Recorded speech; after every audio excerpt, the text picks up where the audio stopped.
एक बार फिर से स्वागत है आपका बीजी की वॉइस पर। इस बार मैं आपके लिए लेके आया हूँ एक बुक समरी जिसका नाम है प्रेषित करने के मिशन पर अग्रसर। यह बुक इंडिया के काफ़ी जाने माने मोटिवेशनल स्पीकर सोनू शर्मा के द्वारा लिखी हुई है। उन्होंने इस बुक के अंदर दुनिया की सबसे प्रेरणादायक और लघु कथाएं और घटनाओं का संकलन किया है। यूँ तो इस बुक में 70 से ज़्यादा स्टोरी लिखी हुई है, लेकिन उनमें से भी जो मुझे सबसे ज़्यादा बेस्ट लगी वो आपके साथ साझा करूँगा। हम इस बुक समरी को एपिसोड वाइज कंप्लीट करेंगे।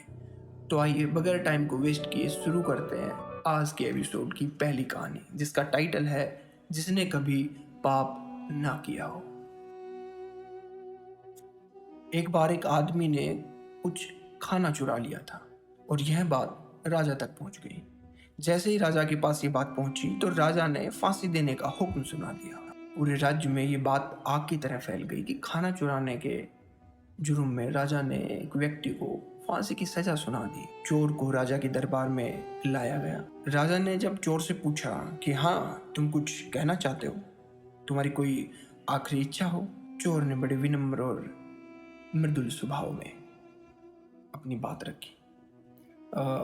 अरे महाराज, मैं तो बस आपको यह बताना चाहता हूँ कि मेरे पास एक सेब का बीज है जो कि बहुत ही अद्भुत है, और उस बीज के बारे में मुझे कुछ ऐसी बात पता है जो शायद किसी को नहीं पता।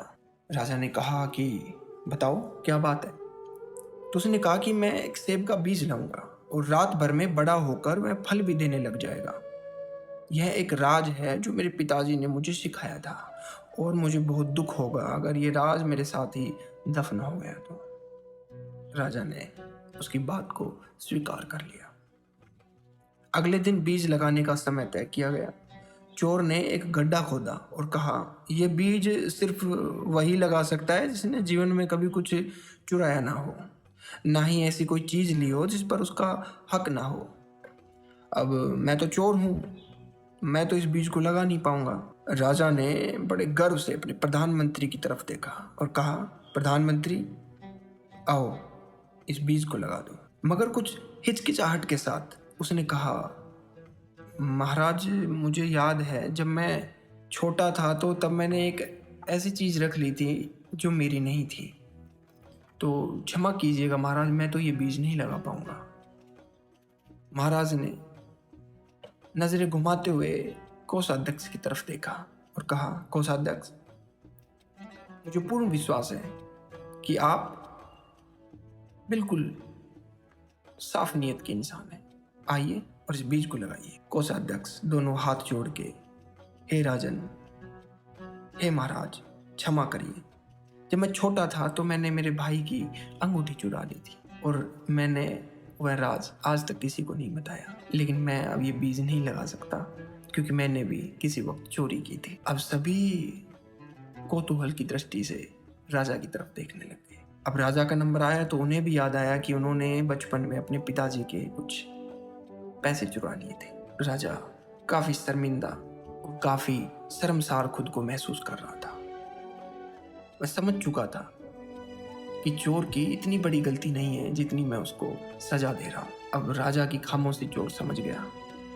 चोर ने थोड़ा साहस दिखाते हुए कहा, आप सब इतने बड़े बड़े दिग्गज लोग हैं, आपको किसी चीज की जरूरत नहीं है, मगर आप एक बीज नहीं लगा सके। मगर मैंने थोड़ा सा खाना क्या चुराया कि आप लोगों ने मुझे फांसी की सजा दे दी। हे राजन, क्या मेरी इतनी बड़ी गलती थी कि आपने मुझे फांसी की सजा सुना दी? राजा ने उस आदमी की बुद्धि की तारीफ की और उसे माफ कर दी। तो इस कहानी से हमें यही सीख मिलती है कि कई बार हम छोटी छोटी गलतियों पर काफी बड़े बड़े फैसले ले लेते हैं और हम खुद की छोटी सी गलती पे बहुत बड़ी ग्लानि महसूस करते हैं। तो जीवन में इंसान से गलतियां हर किसी से होती हैं। कोई बता देता है, किसी की छुपी रह जाती है। तो हमें छोटी छोटी चीज़ों का बड़ा मुद्दा नहीं बनाना चाहिए। आशा करता हूँ आपने एपिसोड की ये पहली कहानी एंजॉय की होगी। मिलते हैं नेक्स्ट एपिसोड में, तब तक के लिए बाय बाय, टेक केयर, धन्यवाद।